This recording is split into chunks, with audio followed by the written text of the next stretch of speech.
Il Movimento 5 Stelle ieri sera ha terminato le votazioni online delle proprie liste sul portale e i propri iscritti hanno dato prova di partecipazione dando fiducia alle liste proposte. Il Movimento 5 Stelle si affida nuovamente alla consultazione popolare per l'approvazione delle liste dei candidati alle prossime regionali del 23 e 24 novembre, proposta che viene accolta da 1146 votanti contro i 208 no. I nostri candidati sono tutti candidati autorevoli del territorio che hanno avuto anche delle esperienze di amministrazione sul territorio e questo insomma è se vogliamo il nuovo percorso che il Movimento sta affrontando sul territorio, Veneto in particolare.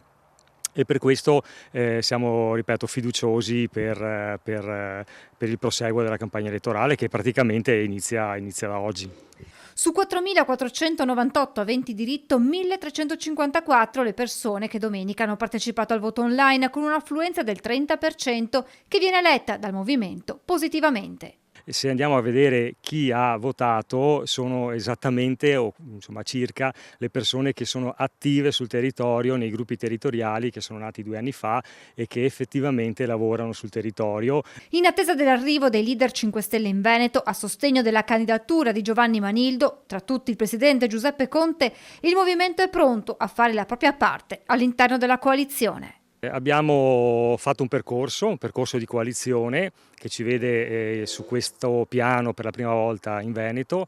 Diamo fiducia a Manildo, che riteniamo che sia una persona che sia capace di raccogliere un po' le istanze più larghe possibili dei cittadini veneti